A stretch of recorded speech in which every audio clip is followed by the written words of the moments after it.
রোজা রেখে সহবাস হয়ে গেলে স্বামী ও বউয়ের করণীয় কি জানাবেন? স্বামী চাইলে বউ একাকী অবস্থায় টিপ দিতে পারবে কি না? রোজা অবস্থায় ঠোঁটে ভেজলিন দেয়া যাবে কিনা? সন্তান হিজড়া না হওয়ার জন্য কি বাবা মায়ের কোনো আমল আছে কোরআন সুন্নাহয়? মহিলাদের ঠোঁটে লিপস্টিক ব্যবহার করা যাবে কি না? মহিলারা হায়েজ অবস্থায় আজানের জবাব ও আজানের দোয়া পড়লে কি গুনাহ হবে? অজু অবস্থায় বাচ্চাকে দুধ পান করালে কি অজু ভেঙে যাবে? চোখে আলগা পাপড়ি লাগানো যাবে কি না? অনেক মহিলা চুল বিক্রি করে, এটা জায়েজ আছে কিনা? গায়ে মাহরাম পুরুষকে কোনো মহিলা সালাম দিতে পারবে কিনা? দুলাভাইকে ভাইয়া বলে রাখা যাবে কিনা? একা নামাজ পড়লে কি আজান দিতে হবে? অনেক গরিব লোক আছে নামাজ তেমন পড়ে না, এদের দান করলে সওয়াব হবে কিনা? দায় রাখা কি পুরুষের জন্য বাধ্যতামূলক? কোনো কিছু কুড়িয়ে পেলে করণীয় কি? বসে বসে ঝিমালে কি অজু ভেঙে যাবে? নামাজের মাঝখানে যদি অজু ভেঙে যায় তাহলে কি করতে হবে? প্রতি বৃহস্পতিবার আসর নামাজের পর নাকি প্রত্যেক মৃত ব্যক্তির রূহ নিজ নিজ বাড়িতে পাঠানো হয়? কতটুকু সত্য দয়া করে জানাবেন। প্রশ্নোত্তরের মূল পর্বে প্রবেশ করতে চাই। বিপ্লবী কলমে আইডি থেকে জানতে চেয়েছেন, মহিলারা হায়েজ অবস্থায় আজানের জবাব ও আজানের দোয়া পড়লে কি গুনাহ হবে? উত্তর না, অবশ্যই গুনাহ হবে না, বরং হায়েজ অবস্থায় এটা করা যাবে। আউয়াল আপন জানতে চেয়েছেন, অনেক মহিলা চুল বিক্রি করে, এটা জায়েজ আছে কিনা? না ভাই, কোনো অবস্থাতে শরীরের কোনো অঙ্গ প্রত্যঙ্গ বিক্রি করা জায়েজ নাই, কোনো প্রয়োজনে সেটা দান করতে পারেন। আলী আইডি থেকে জানতে চেয়েছেন, স্বামী চাইলে বউ একাকী অবস্থায় টিপ দিতে পারবে কি না? পারবে, কোনো অসুবিধা নেই। মিফতাহুল জান্নাত কৃপা আপনি জানতে চেয়েছেন, দুলাভাইকে ভাইয়া বলে রাখা যাবে কিনা? বলা যাবে, কোনো অসুবিধা নেই, কিন্তু অতিরিক্ত মধুরতা ডাকের ভিতরে থাকা ফিতনার কারণ যেন না হয় সে বিষয়টি মাথায় রাখতে হবে। মিফতাহুল জান্নাত কৃপা অন্ধকারে নামাজ পড়া যাবে কি নিষেধ? অন্ধকারে নামাজ পড়া নিষেধ নয়, তবে এত বেশি অন্ধকার যদি হয় যে সিজদার রুকুর জায়গা দেখা না যায় তাহলে মাকরুহ বলেছেন অনেক উলামা ইকরাম, তবে হারাম হবে না এবং নামাজ হয়ে যাবে। খানম স্বপ্না নামাজের মাঝখানে যদি অজু ভেঙে যায় তাহলে কি করতে হবে? অজু করে এসে যে জায়গা থেকে ভেঙেছেন সেখান থেকে কন্টিনিউ করবেন, যদি মাঝখানে কথা না বলে থাকেন, অন্য কোনো কাজ করে না থাকে। তাসফির আহমেদ রাব্বি জানতেছেন, একা নামাজ পড়লে কি আজান দিতে হবে? একা নামাজ পড়লে আজান দিতে হবে না, তবে একামত দিয়ে জামাতের উদ্দেশ্যে যে আর কেউ যদি যুক্ত হয় তাহলে যুক্ত হতে পারে, এটার জন্য বলে দেওয়া, এভাবে করা উত্তম। রাহিম জানতে চেয়েছেন, দায় রাখা কি পুরুষের জন্য বাধ্যতামূলক? জি ভাই, অবশ্যই বাধ্যতামূলক, ওয়াজিব। নবী সাল্লাল্লাহু আলাইহি ওয়াসাল্লামের নির্দেশ আফুল্লোহা আর খুল্লোহা, তিনি দায়কে ছেড়ে দিতে বলেছেন। অতএব যে বিষয়ে নবী সাল্লাল্লাহু আলাইহি ওয়াসাল্লামের নির্দেশ রয়েছে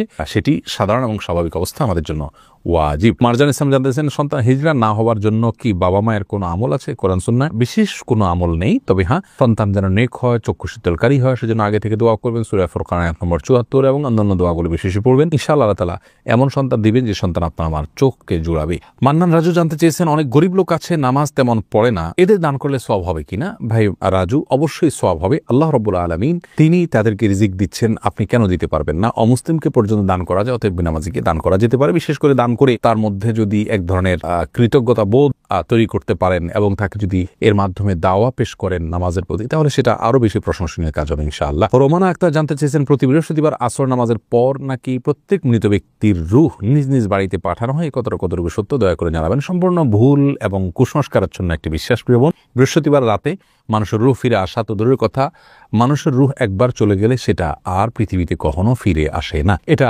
ভূতের রূপ ধারণ করে আসে, বৃহস্পতিবার রাতে আসে, এই ধরনের বিশ্বাসগুলো হিন্দুদের মধ্যে আছে। ইসলাম এরকম কোনো বিশ্বাসকে অনুমোদন করে না, যার কারণে এগুলো থেকে আমাদের দূরে থাকতে হবে। জুবাইর ইসলাম জানতে চেয়েছেন, পবিত্রতার ব্যাপারে শয়তানের ওয়াসওয়াসা থেকে বেঁচে থাকার উপায় কি মহিলাদের জন্য? সকলের জন্য একই উপায়, বাম দিকে 3 বার থুতু ফেলবেন, আমানতু বিল্লাহি ওয়া রাসূলিহি পড়বেন। থুতু বলতে অনেক বেশি থুতু ফেলা জরুরি না, থুতুর ছিটা ফেলবেন এবং আমানতু বিল্লাহি ওয়া রাসূলিহি পড়বেন। এর মাধ্যমে ইনশাআল্লাহ ওয়াসওয়াসা যে শয়তান দিয়ে থাকে ওর ওয়াসওয়াসা থেকে ইনশাআল্লাহ রক্ষা পাবেন। তাছাড়া সুন্নাহ প্রতিপালন করবেন, 3 বার ধোয়া দরকার, অজুতে 3 বার ধোবেন, গোসলের জন্য যেটুকু দরকার সেটুকু করবেন। এরপরে আর কোনো অঙ্গ শুকনা থাকলো কি থাকলো না সেটার জন্য আপনার কোনো চিন্তা করার প্রয়োজন নেই। সিদ্দিকুল্লাহ আপনি জানতে চেয়েছেন, আমি যদি পেশাব করি তখন পেশাব ক্লিয়ার করার পরেও আমার পেশাব 1 বা 2 ফোঁটা পড়ে যায়, সেক্ষেত্রে আমার অজু এবং নামাজে বেশি সমস্যা হচ্ছে বেশ কিছুদিন ধরে, এ থেকে পরিত্রাণের উপায় বললে আমি খুবই উপকৃত হতাম। পেশাব ক্লিয়ার হওয়ার পর 1-2 ফোঁটা পড়লে আপনাকে অপেক্ষা করতে হবে যতক্ষণ না পেশাবের ধারা বন্ধ হয়ে যায়, তারপরে আপনি অজু করতে যাবেন। এটা হলো আপনার জন্য করণীয়। আর যদি এটা বন্ধ না হয়, কন্টিনিউয়াসলি চলতেই থাকে, তাহলে প্রত্যেক ওয়াক্তে আপনাকে আলাদা করে উজু করতে হবে। আশিক আলামিন আপনি জানতে চেয়েছেন, যদি কোনো ছেলে বা মেয়ে মনে করে যে পাপ থেকে বাঁচতে হলে তার বিবাহ করা দরকার, বিষয়টি অভিভাবককে বলার পরও বিয়ে দিতে না চাইলে সে ছেলে মেয়ে কি নিজেরা বিয়ে করতে পারবে? দেখুন, এরকম পরিস্থিতি হলে অভিভাবককে বাদ দিয়ে বিয়ে করার আগে একজন দক্ষ আলেমের সঙ্গে আপনার অবস্থার ব্যাখ্যা করে তারপরে সিদ্ধান্ত নেবেন। আমরা কমন কোনো উত্তর দিতে যাব না, কারণ এই বিষয়টি ভ্যারি করবে আপনার অবস্থার উপরে।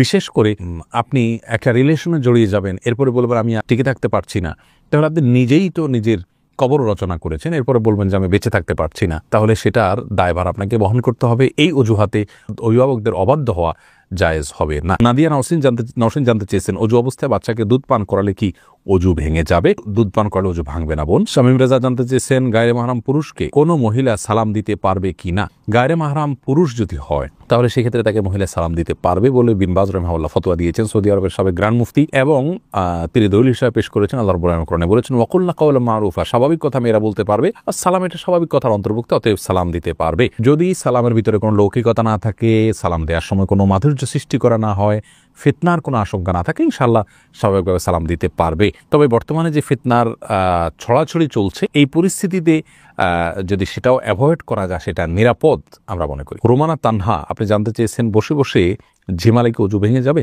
বসে বসে ঝিমালে অজু ভাঙবে না যদি আপনার ঝিমানিটা কোনো কিছুর উপরে হেলান, কোনো কিছুর সাথে হেলান দিয়ে না হয়, বরং আপনি এমনিতে বসে বসে ঝিমাচ্ছেন, এর ফলে অজু ভঙ্গ হবে না। কিন্তু হেলান দিয়ে ঝিমালে অজু ভেঙে যাবে এবং যদি ঘুমিয়ে পড়েন হেলান দিয়ে। রাকিব হাসান জানতেছেন গোপনাঙ্গ হাত দিলে কি অজু যাবে। এটা নিয়ে ফোকাহে কেরামের মতো পার্থক্য রয়েছে। ইমাম আবু হানিফার মতো অজু যাবে না, অন্যান্য ইমামদের অনেকে বলেছেন অজু যাবে। ফাইসাল হোসেন জানতে চেয়েছেন কোনো কিছু কুড়িয়ে পেলে করণীয় কি। কুড়িয়ে পেলে যদি খুব হালকা পাতলা ছোটখাটো কোনো 5-10 টাকা হয় এমন জিনিস যেটা কেউ খুঁজে বেড়াবে না, তাহলে সেটা তিনি চাইলে নিজে ভোগ করতে পারেন, যদি গরিব হন, আল্লাহ কাউকে দানও করে দিতে পারেন, নিজেও খেতে পারেন, অসুবিধা নেই। আর যদি অনেক বেশি মূল্যবান কিছু হয় তাহলে সেটা অবশ্যই মালিককে খুঁজে তারপরে বের করে ফেরত দেওয়ার উদ্যোগ নিতে হবে। সেটা যদি করা না যায় তাহলে সেক্ষেত্রে তিনি চেষ্টা করবেন যাতে কোনো গরিব বা অভাবী মানুষকে দেওয়ার। আর তিনি নিজে যদি গরিব অভাবী হন, জাকাত খাওয়ার হকদার হন, অভাবী মানুষ হন, তাহলে সেক্ষেত্রে নিজেও তিনি ভোগ করতে পারবেন। মুসরাত আপনি জানতে চেয়েছেন চোখে আলগা পাপড়ি লাগানো যাবে কি না।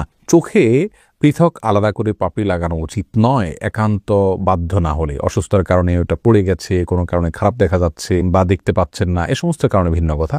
অতিরিক্ত পাপড়ি লাগানো এটা আল্লাহ সৃষ্টিতে পরিবর্তন করা এবং এক ধরনের প্রতারণা। সব মিলিয়ে এই বিষয়টি জায়েজ না যদি সৌন্দর্য শুধুমাত্র সৌন্দর্য বৃদ্ধির জন্য আপনি করে থাকেন। সাগরিকা ইয়াসমিন আপনি অ্যাডি থেকে জানতে চাচ্ছেন রোজা অবস্থা ঠোঁটে ভেজলিন দেওয়া যাবে কিনা। যদি ঠোঁট ফেটে আপনার জন্য কষ্টের কারণ হয় তাহলে দিতে পারেন, তবে খুব বেশি দিবেন না যে থুতুর সাথে এটা পেটে যায়। হালকা শুধুমাত্র প্রলেপ দিতে পারেন যদি ঠোঁট ফেটে যায় বা কষ্ট হয় সেক্ষেত্রে। আর যেহেতু এটা পেটে যেতে পারে আশঙ্কা আছে, সেজন্য একান্ত প্রয়োজন না হলে না দেয়াই উচিত এবং উত্তম। রোজা রেখে সহবাস হয়ে গেলে স্বামী ও বউয়ের করণীয় কি জানাবেন।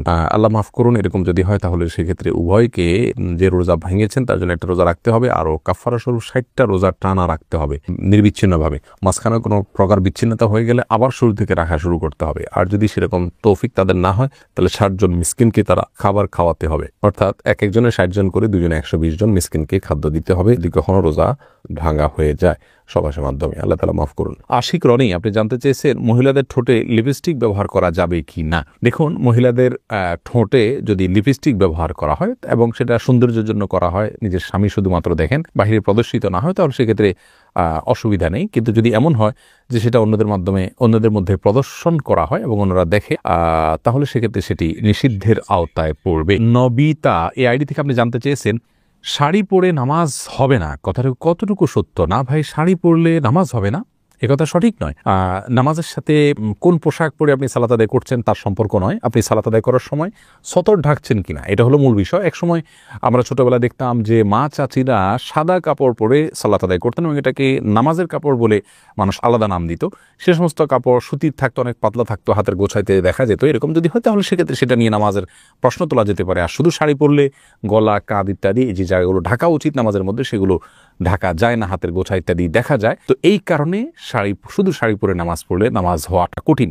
যদি কেউ সিট্রিপিন দিয়ে আটকিয়ে তার যা কোনো অঙ্গ প্রত্যঙ্গ দেখা যাবে না, সতর ঢাকার যে মুখমণ্ডল এবং 2 হাতের কবজি ছাড়া পুরো শরীর যে ঢাকতে হয় সেটা যদি তিনি ঢাকতে পারেন, মাথার চুল দেখা যাবে না, কপাল এর চুলের অংশ দেখা যাবে না, কোনো কিছু, এটা যদি তিনি নিশ্চিত করতে পারেন, কান ইত্যাদি দেখা যাবে না, তাহলে সেক্ষেত্রে অবশ্যই তার জন্য জায়েজ হবে। কিন্তু এটা কঠিন, এই জন্য শাড়ি পরলে তার উপর দিয়ে আরেকটা বড় ওড়না দিয়ে ঢেকে তারপর সালাত আদায় করাই হলো নিরাপদ। মাহমুদ আবদুল্লাহ আপনি জানতে চাচ্ছেন হোটেল বয়কে টিপস দেওয়া ঠিক কিনা। ডক্টর খন্দকার আব্দুল্লাহ জাহাঙ্গীর রহমাহুল্লাহ এটাকে নিষিদ্ধ বলেছেন। আমরা আমাদের ক্ষুদ্র গবেষণা যেটুকু আমাদের বুঝে এসেছে তা হলো যে এই টিপসের মাধ্যমে সে যদি কোম্পানির স্বার্থ বিকিয়ে দিয়ে আপনাকে একটু খাবার বাড়িয়ে দিল, একটু ভালো খাবার দিল, তাহলে সেক্ষেত্রে সেটা আপনার জন্য জায়েজ হবে না তাকে টিপস দেওয়া। আর যদি সে এরকম দুর্নীতি না করে, বরং অনেক হোটেলে কিন্তু তাদের বেতন রাখাই আছে কম, এই জন্য যে তারা টিপস পেয়ে পুষিয়ে নেয়, তাহলে সেক্ষেত্রে দিতে পারেন আপনার জন্য যদি এক্সট্রা কোনো খাতির টিপসের বিনিময়ে সে না করে, অর্থাৎ কোম্পানির কোনো স্বার্থ যদি বিকিয়ে সে না দেয়।